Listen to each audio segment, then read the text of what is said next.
Hello everyone, Suhail this side. Welcome back to my channel and Kafka series. In this video, we are going to set up a Kafka cluster from scratch. Not just a single broker, a proper multi-broker cluster so you understand how Kafka actually works in production.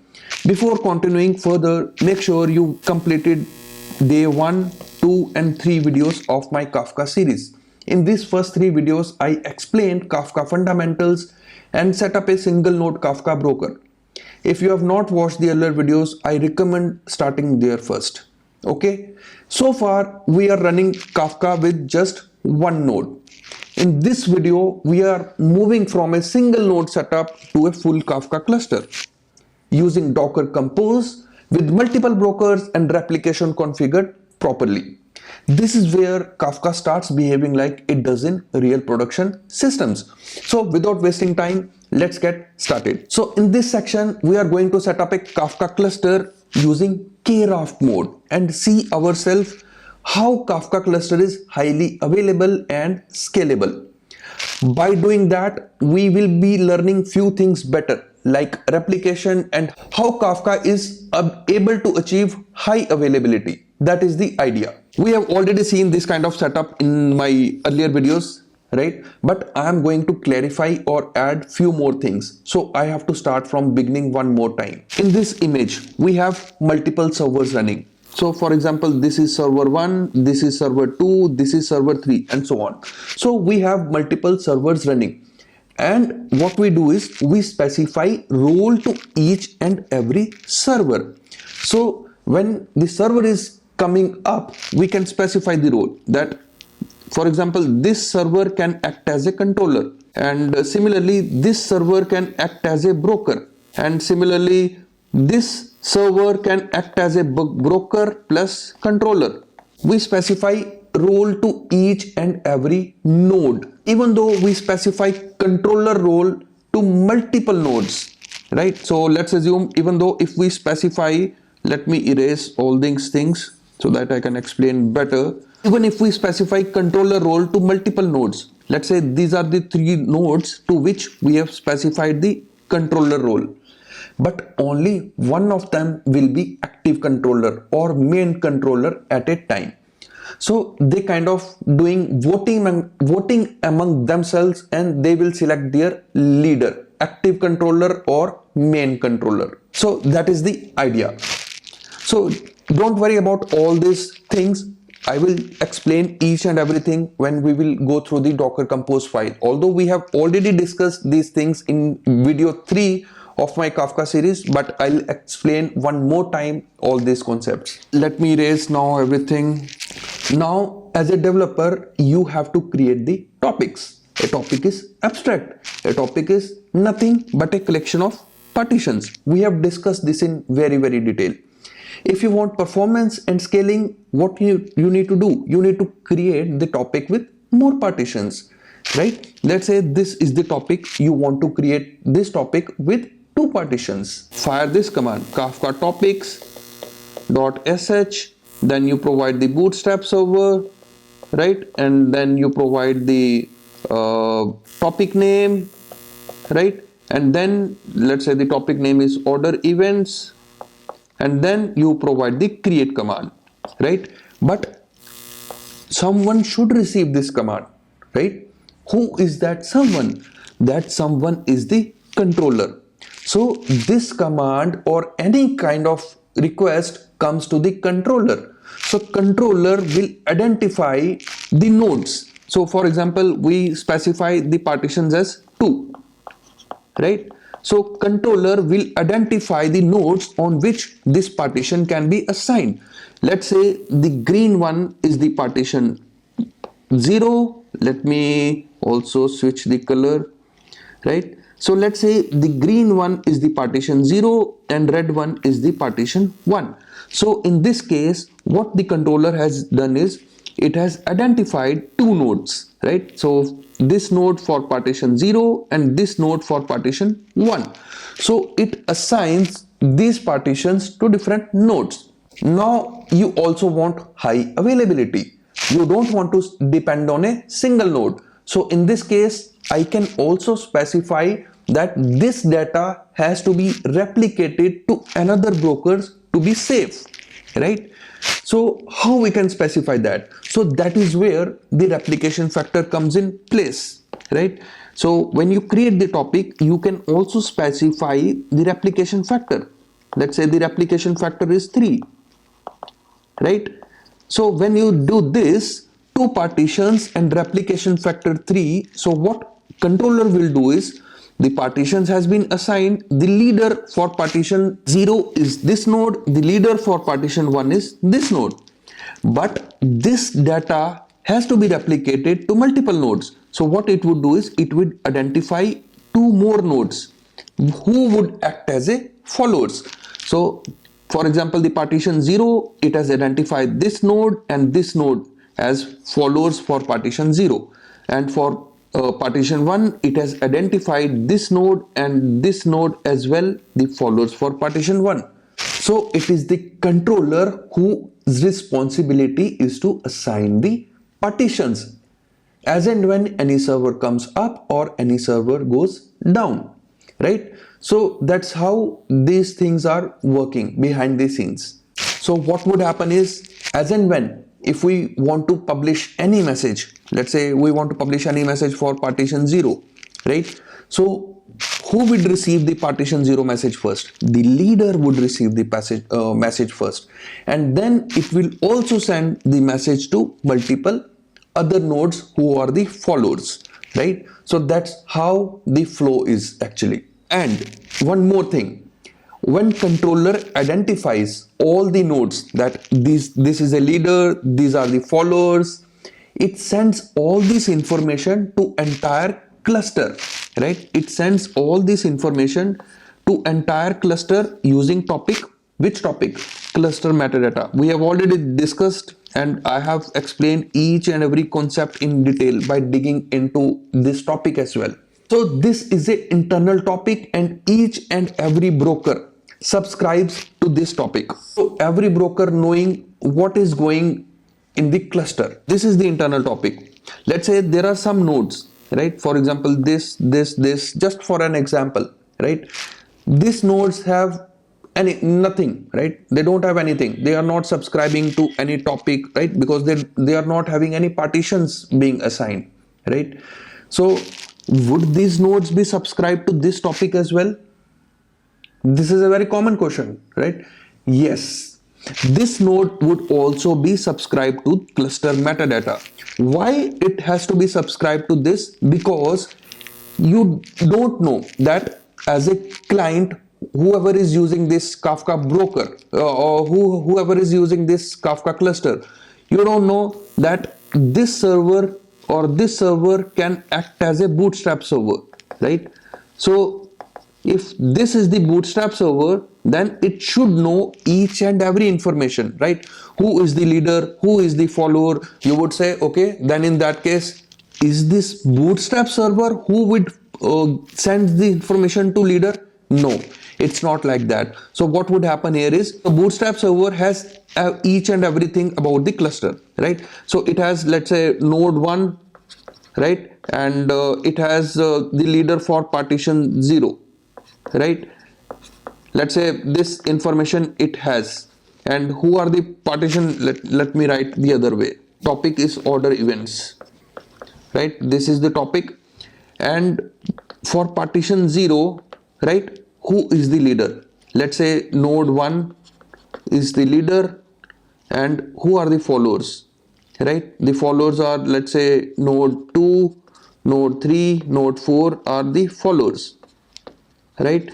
So when we will publish the message to any topic, so what it would do is, as a client, whichever library we are using, so it firstly finds, okay, that this is the topic, okay, and what is the partition key.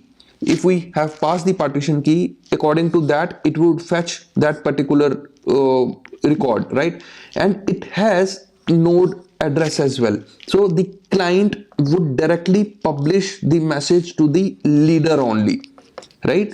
So that's how actually the flow is. It's not like Bootstrap server would forward the request to the leader. No, it's not like that. So Bootstrap server has each and every information, and the client gets to know all the information, who is the leader, who is the follower, and when we publish the message, the client library would send the message to that particular leader directly. Now let's move further. Let me erase everything. So as we discussed in the previous section, right? So what kind of role we have? We have role as controller, we have role as broker, right? These are the two roles we have. And then there are outside applications. Outside applications, let's say this is the producer or consumer, right? And this is the consumer as of now, let's assume. So it is an external application, right? It is not something which is we are managing. We have two roles, controller and broker. So how controller nodes talking among themselves? So when we specify the role to a node, let's say this is the node, right? Whom we have assigned the role as controller only. And let's say this is also one of the node who is also assigned this controller, right? And these are the nodes, let's say node 1, node 2. To this we have assigned the broker role. The controllers talk among themselves using a control plane, right? So that we call the control plane. I'll explain more on this and how brokers would communicate among themselves, that is replicating the data, as we discussed, right? So message comes, right? It goes to the leader, right? And let's say the leader node 1, but it has to replicate the node data to all the followers, right? So let's say the followers are this, the node 2, node 3, node 5. So leader has to pass this message to followers as well. So brokers also has to communicate among themselves, that is replicating the data across brokers. So that is a kind of data plane, right? Then the outside applications, right? They might also want to connect to the cluster for producing or consuming the data, right? Among these three types, two types of communication is happening within the cluster. What is that? The control plane and the data plane. This communication is happening within the cluster. The outside world does not have to worry about this. When I say outside world, it means producer and the consumer application, right? So let's say this is the control plane and this is the data plane communication channel, okay? And this is the channel through which the outside applications connect to us. So to this we call as listeners. So what has to be done? So we need to have three ports, right? We need to have one port for control communication, that is the control plane communication, another port for data plane communication, and another port for publishing and consuming the data. If Kafka server has to listen on multiple ports, right? How does publisher know that I has to listen on only on this specific port? What would happen is basically each and every Kafka server has to provide their information. Now, what kind of information the Kafka server has to provide? So for example, this node can expose two information, right? So one is the private and the other is public. So let's say it can expose one private IP address 10.0.1 and let's say 9092. This can be used within the Kafka subnet, not for the external world. So it can be used for this IP address, can be used for internal communication, right? That could be accessed only and only within the Kafka cluster only. But apart from this, what it has to expose? Other thing. So it has to expose one public IP and port as well. So for example, the public IP and port is, let's say 172.31.3.124.8081. Let's say this is the kind of public IP and it has to be exposed outside for external communication.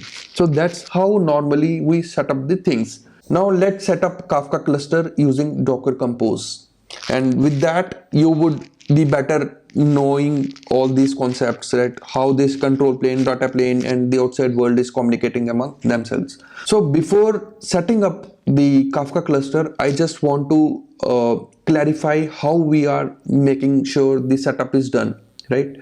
So basically what we will be going to do is I'm going to spin up 3 Docker containers, right? So let's say the container 1, container 2, let's say container 1, container 2, and container 3. Both controller communication, data plane communication would be happening within the network, right? And for external communication, let's say this is the publisher, this is the consumer. For external communication, I am exposing the port as 8081, 8082, 8083, right? For producer and the consumer application, so that they can talk to our Kafka containers. Now, with this understanding, let's see how we can create the Kafka cluster. So I have created the Docker Compose file for setting up the Kafka cluster. Let's quickly review the Docker Compose file, right? So what I have done here is I have created the 3 Kafka containers with the name Kafka 1, Kafka 2, and Kafka 3, right? So for simplicity, what I have done is I have given the same name to the service as well, right? The Kafka 1, Kafka 2, and Kafka 3. These are the 3 services, right? And the same image which I have used for setting up the single node Kafka broker, the same image I'm using for setting up the Kafka cluster as well, right? So in every Kafka container, I'm using the same image, right? Now I'm also doing the port mappings so that the external applications can connect to the Kafka brokers, right? As we discussed earlier, right? So that is what I am doing over here as well, right? 8081, I am mapping this 8081 from my local machine to the container port, right? And similar to this, the Kafka 2 port is 8082, and for Kafka 3, I am exposing the port as 8083, right?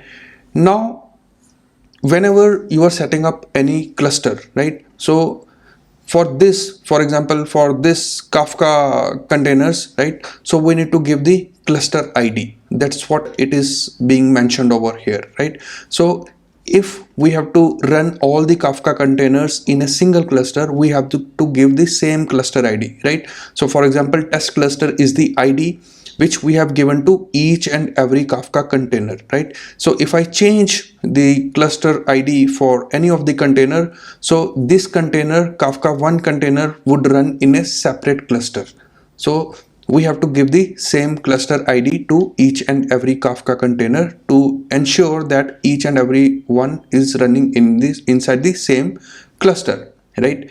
And now this is the container, but the Kafka broker has its own properties, right? So the roles and the other things, right, which we will be discussing, right? So I'm mapping all those properties to my local machine, right? So the server 1 properties, so this is the actual Kafka broker properties, right? So but for simplicity, what I am doing is I'm mapping this to the local machine, that the server 1 properties, server 2 properties, and server 3 properties. Why I am doing this? Because if we want to change any of the properties, we can change it quickly without logging inside the container. That's the reason, right? Now the other thing is every Kafka container would be having some logs. So in which directory the logs would be? So these are the logs directory, right? So what I'm doing is I'm mapping this logs directory to my local machine directory as well, right? The broker 1, broker 2, broker 3, right? Why I'm giving the different directories? Because every Kafka container would be having their own logs. So if I give the same directory to each and every Kafka broker, then the logs would be mixed up. We won't be able to identify which are the logs for broker 1 or broker 2 or broker 3. So that is the reason I am segregating the logs with the directories, right? Now let's quickly see the server.properties, how it looks like. And by looking at the server.properties, you would actually feel how things are connected behind the scenes. Let's quickly review the server.properties. For simplicity, let's review the server properties for Kafka container 1, right? As we discussed, we have to assign role to each and every Kafka node, right? So this is the key with which Kafka identifies what role has been assigned to this node. So for example, we have assigned the role as broker and controller to this Kafka 1 container, right? And similar to this, we have to provide the node ID as well. In a Kafka cluster or in any cluster, no two machines or no two nodes should have the same node ID. So this is what is distinguishing every node in a cluster, right? Now the next thing is the listeners, right? As we discussed, there are different kind of communication: the control plane communication, data plane communication, and then the external applications who are connecting with the Kafka cluster, right? So how the flow is actually, so the publisher is there, the publisher is sending the message to the Kafka broker, and then on the other side there is a consumer, right? But Kafka broker could be multiple nodes, right? It's a cluster actually, right? So one of node could be active controller at a time, right? And there are many nodes who would be acting as a broker, right? But how these brokers and the controllers are communicating among themselves, which port they are using for internal and external communication, that is what it has been specified over listeners property, right? So we have to define the listener names. So these are the listener names actually: the internal, the controller, the external. These are the listener names. So if you see the controller listener names, right? So it is the controller, right? So this is the listener name which Kafka identifies that all the controller nodes would be listening on this listener name, and all the brokers would be listening on this listener name if they have to communicate internally. So that's why the property is inter.broker listener name, right? So let's see the property, the listeners, the external with which the external applications can connect, on which port? 8081. And the controller would be connecting or communicating among themselves on which port? 9093. And the internal brokers, how they would be communicating? They would be communicating via port 9092. That is what it specifies, right? Then there is a advertised listeners. What advertised listeners is? So this is property is used for actually clients who would be connecting to our Kafka cluster, right? So there could be two types of clients. One could be the external applications and the other could be the internal services, right? External applications doesn't know Kafka 1, Kafka 2, Kafka 3 because this is very internal to our cluster, right? They don't know that. But our internal services, for example, the Kafka CLI, if we want to connect to the Kafka cluster via Kafka CLI, it knows what is the Kafka 1, Kafka 2, Kafka 3, right? So the internal services can communicate via this listener and the external applications can communicate via this listener, right? So this is property is basically used for clients, right? So if you see over here, for external communication, we have specified the local host, right? Not the Kafka 1, Kafka 2 or any particular container name. Why it is so? Because for outside applications, they don't know what is Kafka 1, Kafka 2, Kafka 3. So what they know is the node IP or the public IP, right? And that is the reason we have exposed this 8081 port also in the Docker Compose file, right? Then there is a controller quorum voters. So what property this is? So as we discussed, if we have many nodes in a Kafka cluster, right, one of them could be active controller at a time. Even though if we have specified controller roles to multiple nodes, but still only one of them could be active at a time. How the controller is selected? This is via the voting, right? So there is a voting algorithm runs behind the scenes. On majority of votes, based on that voting election, that particular node would act as a controller, right? Now this property specifies who can participate in the voting, right? So if you see, we have three nodes. So as of now, I have mentioned all the three nodes would be eligible to participate in the voting. So for the pattern is the node ID at the rate, the container name, and the 9093. Why the 9093? Because this is the port on which the controller are communicating among themselves, right? So that is the reason we have specified all these different brokers, and these three brokers 1, Kafka 1, Kafka 2, Kafka 3, right? All these brokers can participate in the voting for selecting the active controller at a time. Now the next thing is the listener security protocol map, right? So whenever we talk about the communication, right, so there are some questions which automatically comes to our mind. Now what are those questions? Is this communication secured, or is this communication is unencrypted? Is this communication is plain text, right? And what kind of communication is this, right? So for this questions, Kafka provides different security protocol, right? So those are plain text, right? Then the SSL, then the SASL underscore plain text, and then the SASL SSL, right? What it means is plain text actually means all the data which is being transferred, right, from publisher to Kafka broker or Kafka broker to consumer. We can specify different listeners. We can map the security protocol to different listeners, right? So for example, if we want to send only the encrypted information out from outside the application, so what we'll do, we will just map the external, right? External is the listener name and what kind of protocol we want to support. We want to support, let's say, the SSL, right? So this is the listener name and this is the kind of protocol which we want to support. That is what this property actually means. Now let's understand what these terms are actually. So the plain text is actually means the data should not be encrypted, right? It should be visible with naked eyes as well, with the plain text, right? Now the SSL means the data is encrypted. Whenever the data gets transferred, it should be encrypted. Now this, at which listener it should be encrypted, that we can identify, right? For example, for external, the SSL should be there.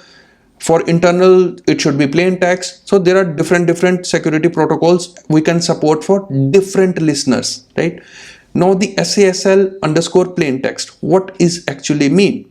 So SASL is actually means whenever the publisher is actually connecting to the Kafka broker, right? So is this connection open or is there any authentication required, right? For example, any username or password is required for connecting to this Kafka broker. So the SASL means that simple authentication secured layer, right? So it means for connecting to this Kafka broker or Kafka cluster, we have to provide some kind of username password so that the Kafka cluster would authenticate the publisher and then only the publisher can send the message.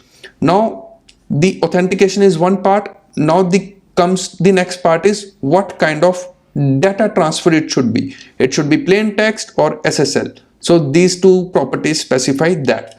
Now if you see, the controller is the listener name. For control plane communication, we don't want the encrypted. So that's what we are mentioning. For control plane communication, the communication should be in plain text. For internal listener, that means for inter-broker communication, again, the communication should be done in plain text. And for external communication, it should be done in plain text. This is just for simplicity. I have done all these as plain text, but you won't know what I mean to say, right?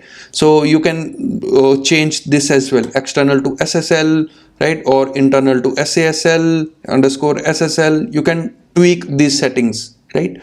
So this is what I mean to say, right? The other property is auto create topics enable. So we don't want the topics to be auto created automatically, right? So that's what this property specifies, right? Now the other properties, we know how Kafka internally is managing the consumer offsets. We have seen this in very detail, right?